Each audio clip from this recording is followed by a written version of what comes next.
think sometimes when we look at friendships, sometimes we feel like it has to be this kind of groupthink mindset, but I don't think that's true friendship. I think true friendships are those that kind of challenge you and kind of allow you to kind of think differently and see different perspectives, and understand the world differently as well. Hey, what's going on? What's going on? What's going on, everybody? Welcome back. Welcome back. Welcome back. No, it's been a while. Welcome back, of course, to another episode of Honest Conversations with Mo, the Mo Love podcast. As I said, yeah, it's definitely been a while. So let's just go right ahead and jump right into it. And for this episode, I want to jump into talking about what does a friendship entail, and when looking at kind of what a friendship entails is how are we not only building kind of our network and the people that we consider our friends, but also what does that really kind of look like, and how are we putting ourselves out there in terms of our friendship, because I think oftentimes when it comes to friendships, just like with anything, of course it requires sacrifice, and I think it's important to note how you're building, those necessary relationships, and um the people that, of course you can, consider your friends, especially close friends, is very important, and especially in whatever, environment, whether it's kind of how you establish those friends. Is it during childhood, and you guys have maintained that relationship throughout all those years, or if it's a new friendship that's sparked based off of interests and likes. So I think it's very important to kind of really understand kind of what does one kind of how does that friendship kind of begin, and two, what does it entail, what are you willing to give up for the sake of a friend. I think sometimes when we look at friendships, sometimes we feel like it has to be this kind of groupthink mindset, but I don't think that's true friendship. If you are creating, these friendship groups of, kind of just, yes men and individuals that just, think like you. I think true friendships are those that kind of challenge you and kind of allow you to kind of think differently and see different perspectives, and understand the world differently as well. I think it's very important when you're developing your friendships that you're you're not only challenging yourself, but you're challenging that person you call a friend, and challenging them to get better and be better, and be honest with them, and kind of develop that necessary relationship, because friendship is a two-way street. And for someone as self that never considered myself to you know be a great friend, just only because I say that because I'm very much I keep myself at a distance from people, but I've also been able to understand and learn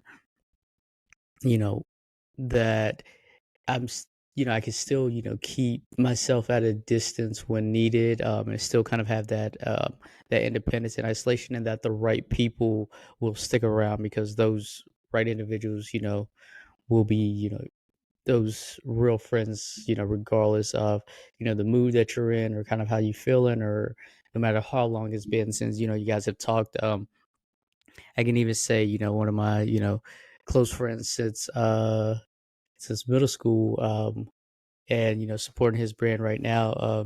Shout out to Domineer Clothing, the Final Voyage. Go ahead and get that.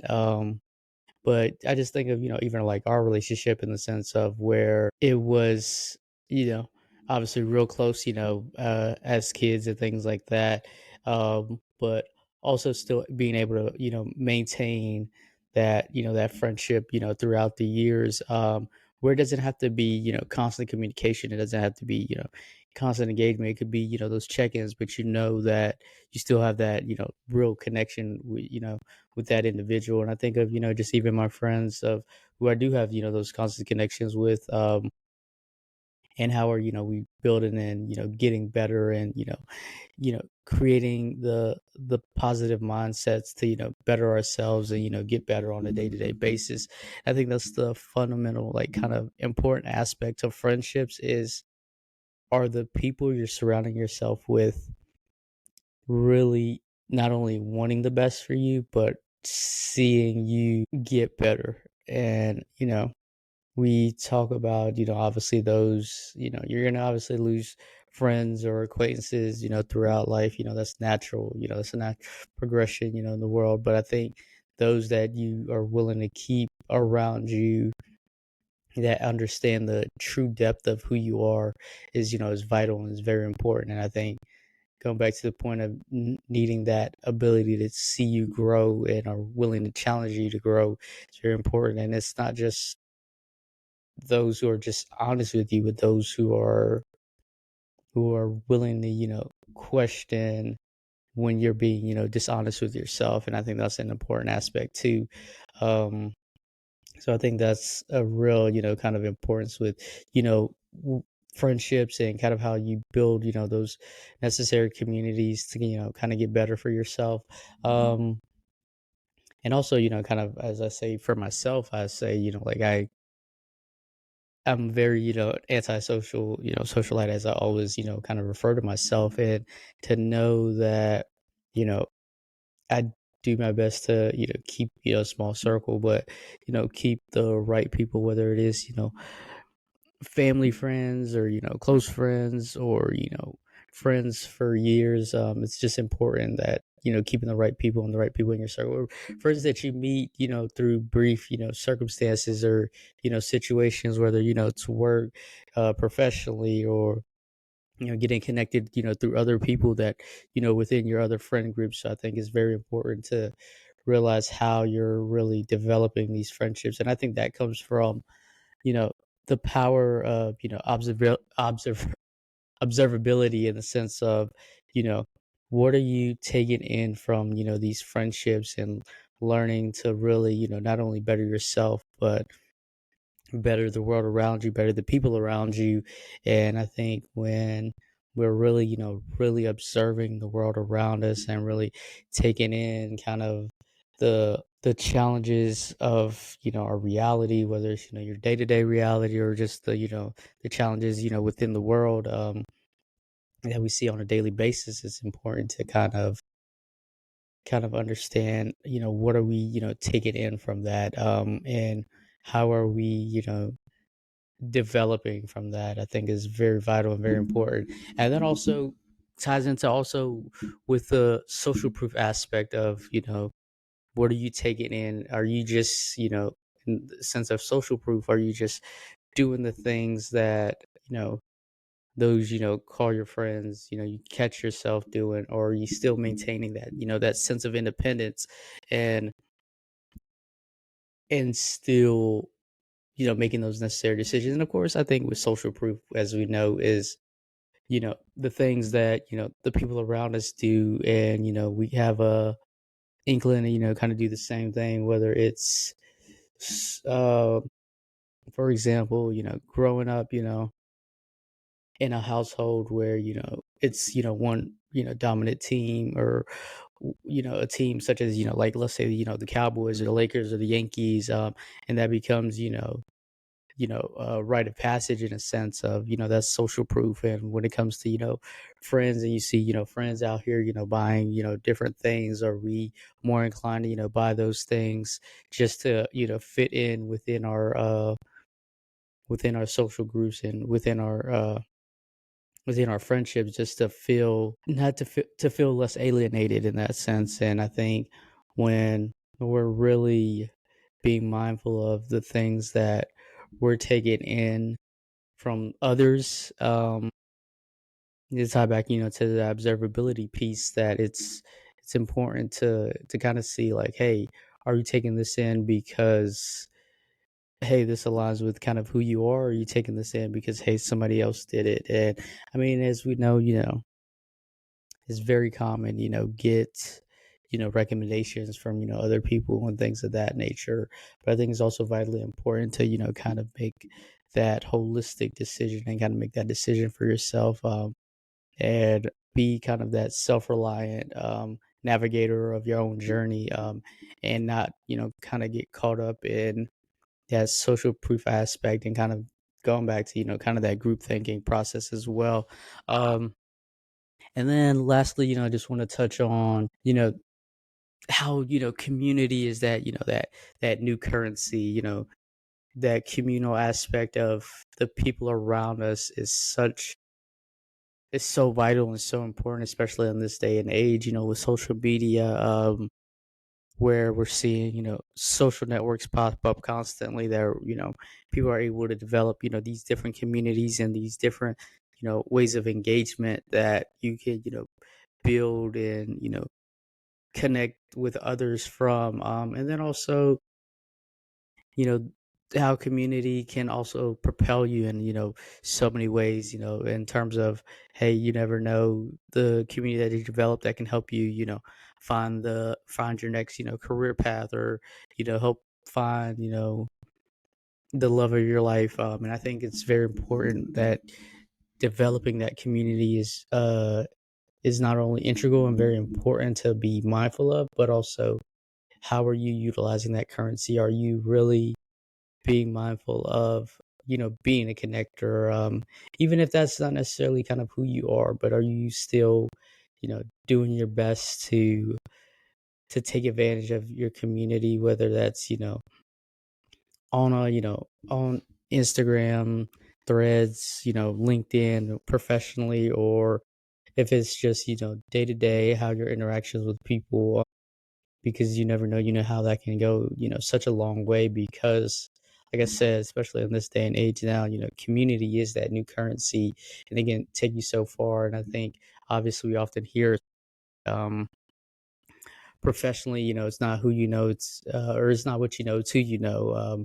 And you see that so prevalently, and how you can get that next role in your career, or how you can kind of, not only that, just kind of advance and progress in your career, just in those, whether it's, those brief interactions you may have had with a colleague that connected you to someone else, or it might have been, you being able to, you know, bless the stage at a conference or something of the sorts, and being able to kind of speak to, to someone that maybe, you never would meet. So I think it's very important that we kind of are mindful in, kind of our communities, and kind of how we're utilizing, this new, kind of currency, in terms of how we're developing ourselves and developing the world around us. And then jumping in, we're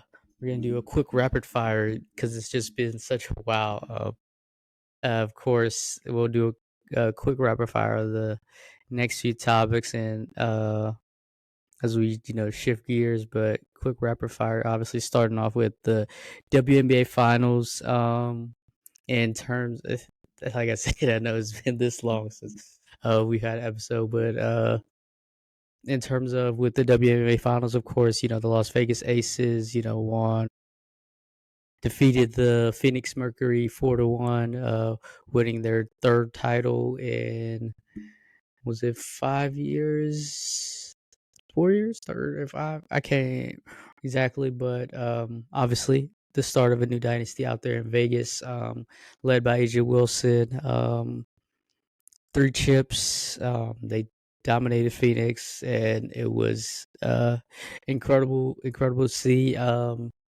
And we'll see if they can, repeat next year. Obviously, as we'll see with the turmoil that is going to be the CBA negotiations that are, getting ready to start soon. As we head into, the new league year. Within the W, so that's gonna be interesting. But once again, congrats to the Aces on, winning, another, WNBA championship, and being world champions again, and cooking, and they balled out that series, for sure. And then jumping into the next, of course, the champions of Los Angeles, the Dodgers, and the champions of the World Series, of course, in the LA Dodgers. defeating. Oh, wow. Wow, it was just that whirlwind of a series that I am literally blanking on who they defeated the Toronto Blue Jays in 7 games. Was it? Yeah, it was 7. Yeah, it was 7. Went 7. It went 7. Because it was just such a incredible series. Game 6, uh, the trap call to Game 7, where oh man, if Will Smith doesn't have his foot on home plate, Blue Jays win. So I think just shout out to the Dodgers on an incredible series and another, of course, incredible season. Being world champs again, back to back world champs. First time since the Yankees in a minute. I can't remember the exact time, but obviously the last ones were the Yankees. I want to say it was 97, 98. But shout out to the Dodgers, of course, winning the World Series, and bringing another championship back to LA. With that, of course, with the NBA back and started, hoping the Lakers do the same.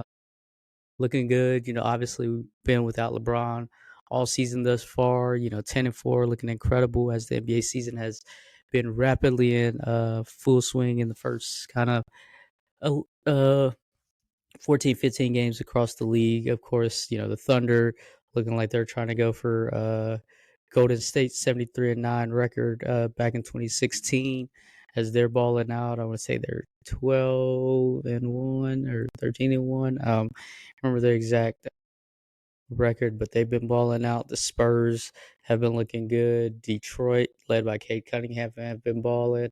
Um, Atlanta, I think the East is very wide open. Atlanta has been nice. Obviously, Milwaukee's, trying to figure things out. They're still decent. Obviously, Lakers blew them out last night. A huge win there. But across the league, who's else been a surprising teams? Who else? I mean, Magic's been looking good. Portland's been surprising. Chicago's been nice. But I think they're starting to kind of teeter off as well. Phoenix has been on a run. I think they're on a 5-game winning streak right now. Nikola Jokic is unstoppable, and he just is insane. Just consistently averaging a triple double out there in Denver. And yeah, the champs are looking like the champs, and they're gonna be tough to beat in OKC. But hoping my Lakers do it. Like I said, we're looking good without. Been looking good without LeBron. We missed, looking for a few games where AR picked up the slack and Austin Reeves. And just the overall team's been looking good. Aiton's been, taking in his role. Was happy to see Adu Thero, make his season debut last night, playing solid. Obviously, in limited minutes. But overall, despite our injuries, 10-4, I am ecstatic, loving it out here in LA, and loving what the Lakers are looking like. Like I said, Austin Reeves is averaging 28 right now. Luka's 34. Ian's playing consistent. Marcus Smart, when available, has been a defensive stalwart. Laravia has its up and downs. Rui's been a consistent shooter. I want to say shooting very consistent, obviously 50 plus across most games, but I want to say like 50 around like 48 to 50% from three. So been our consistent 3-pointer shooter for sure. Lakers looking good. I'm excited as we continue to ball out and get the season figured out. And then next on to the NFL, and definitely been a while since I caught y'all up on the NFL. Obviously, my Falcons look atrocious. Lost another heartbreaker at home against the Panthers, 30-27 in overtime. Another game that we had the lead, had the chance, and just couldn't capitalize and couldn't finish it off. Obviously, offense continues to sputter uh, in the second half, and it just does not look good in Atlanta. But obviously, Penix got hurt earlier today in the third. had to close out with Kirk Cousins, Kirk Chains, and Kirk Chains couldn't do it either. But yeah, lost 30-27 to the Panthers. And yeah, it's gonna be an interesting off season. Already call it an off season because yeah, the season's a wrap. I think after 5 consecutive losses is tough. But elsewhere around the league, like I said, the Panthers are a surprise team. I think they're a half game back now of the Bucks in the South. They've been looking nice. Obviously, the Colts have been the shocker. Them and the Patriots leading in the AFC. Denver has been looking really good.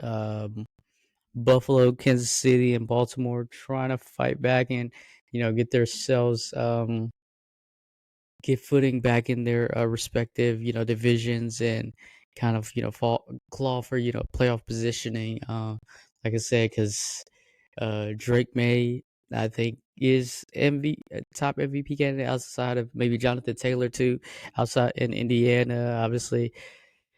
With the Bucks, Baker Mayfield has been looking nice, but I think it's been a fun season, definitely in the NFL. Outside for me as a Falcons fan, it's been atrocious, but outside of that, it's been a fun season. I think it's gonna be a fun close to the season. As teams jostle and fight for playoff positioning, and can we see teams like the Colts and the Patriots finish strong, and the Broncos finishing strong as well. So we'll see across the league. Because it has been very interesting and very surprising. I think in the NFC has just been consistent with the Eagles and the Lions. Lions looking as dominant as ever. Actually, both teams play against each other tonight, so that should be a fun one for Sunday Night Football. But yeah, it's gonna be. Obviously, it's over for my Falcons, but for the remainder of the league, I think it's going to be a fun finish. Yeah, especially heading into the playoffs, and as we get close to the playoffs, and obviously come Super Bowl time. So definitely gonna keep tabs there. And then obviously gonna kind of jump into top four in the sense of my favorite album currently right now. Dang, it's been a while. Like I said, so I gotta think. Been listening to a lot of like different sounds and different music. LANY's album was tough. I did really like that. I think I might have mentioned that a while back. Listen to Wale's new album. That really enjoying that. That's been a consistent rotation right now. Um, but honestly, just been listening to like a bunch of different sounds on overall, and like consistent on my heavy rotation mix. Listening to a lot of the curated playlists from Apple Music, and that the personal ones like the Get Up mix, the Chill mix, the Energy one, or I guess that's the Get Up mix, the Chill one, oh, and the Favorites mix, and obviously like the heavy rotation mix, and just mixing in a few different albums here and there throughout. And then favorite show I've been watching. Dang, what have I been watching? That's probably been a favorite of late. Honestly, just been watching a lot of my, feel good shows, 911, The Neighborhood, FBI. Those shows are back. Loot, The Last Frontier on Apple TV is a good show. I like that. Slow Horses, finished that. That was a real good season. What else have I been watching that's really caught my eye? I think that's all the notable shows of late that I've kind of been watching. And then what do I currently have going on?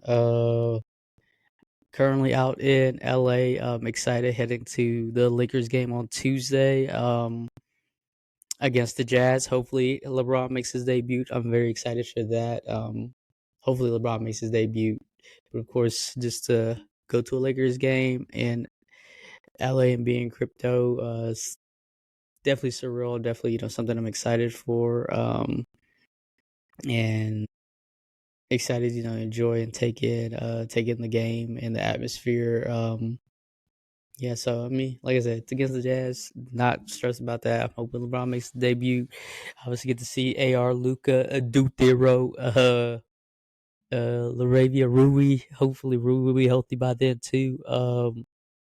Maybe Marcus Smart will too. I think because Marcus had I think it was like a viral infection. That's why he was out the other night. But hopefully, we'll look good and we'll be, like I said, really hoping LeBron will play, making his season debut. That would be great. And then, uh, what am I looking forward to?